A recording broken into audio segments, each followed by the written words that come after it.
马超一族在三国时几乎灭门，如今竟有后人存活，还是个赫赫有名的大家族。这到底是真是假呢？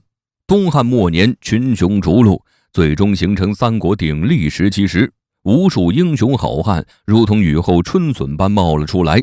其中呢，跟随蜀国君王刘备的五虎将让人敬佩不已。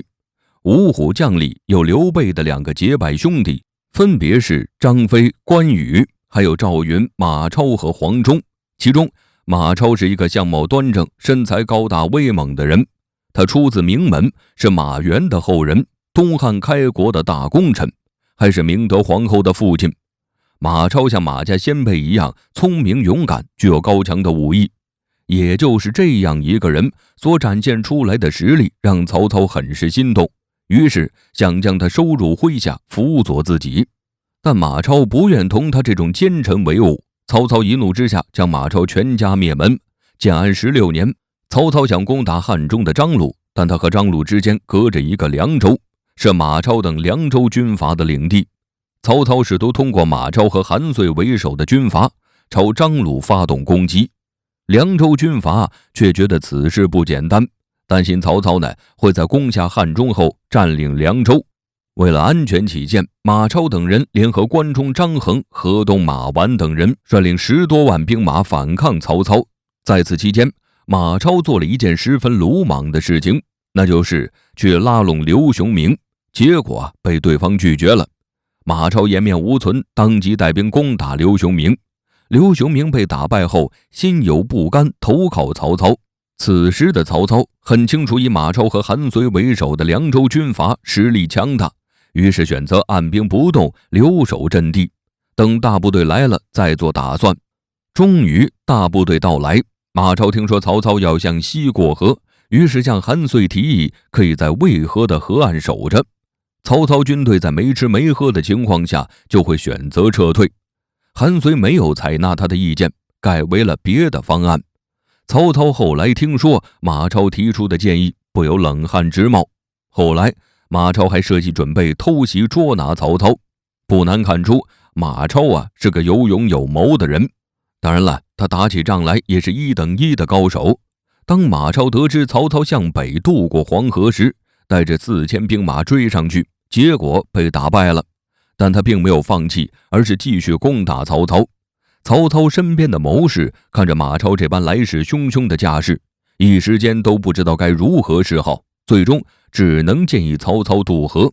马超依旧穷追不舍，一路发起猛攻，险些让曹操丢失性命。最终曹操手下提出好建议，曹操才躲过一劫。也在这件事后，曹操一怒之下斩杀了马超的所有族人，包括了马超的父亲和弟弟。至此两人水火不容。马超的一生到底经历了什么呢？他跟随张鲁发生了什么事情呢？等马超后来跟随张鲁后，因为做人太过于耿直，锋芒毕露，从而遭到他人排挤和陷害。走投无路之下的他遇到了与人为善的刘备，至此马超成为了刘备的麾下一员，还在后来当上了蜀国的五虎将之一。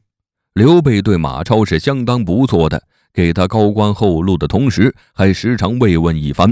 马超很是感激，在临终前将自己的堂弟马岱托付给了对方。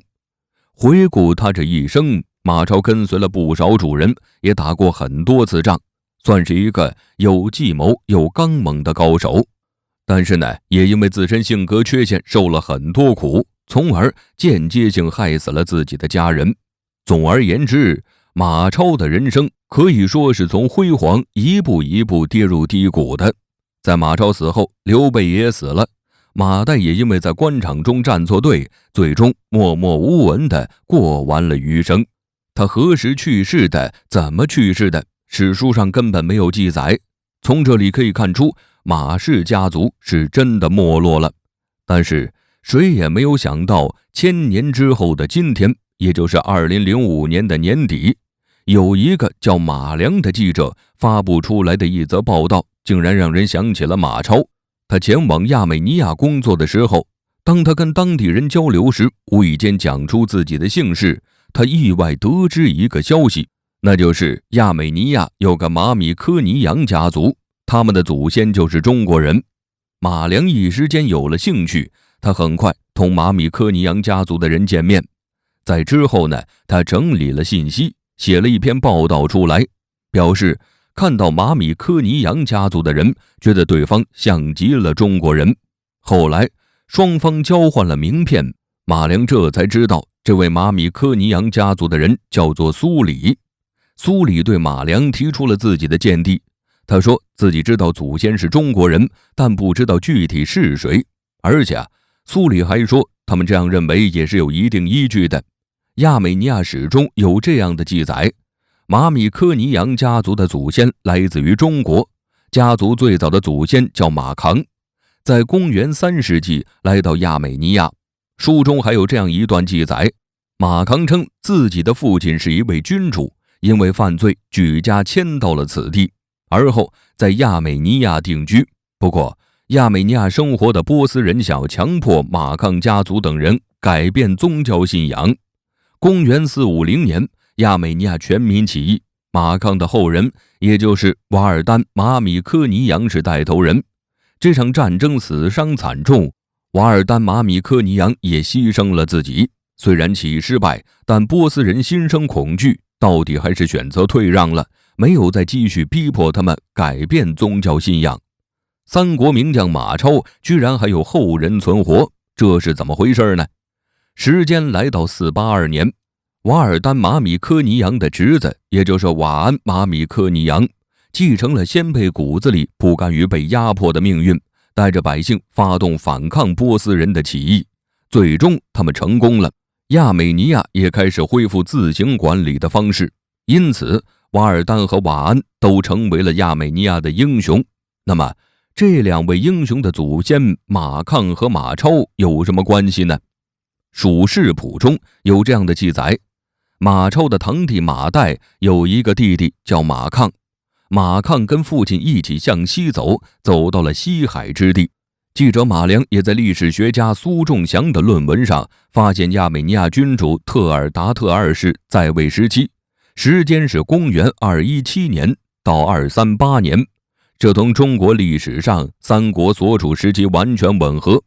史学家们还对马超的衣着以及用兵情况等方面进行深入的分析，纷纷推测马超家族同中西亚地区有一定联系。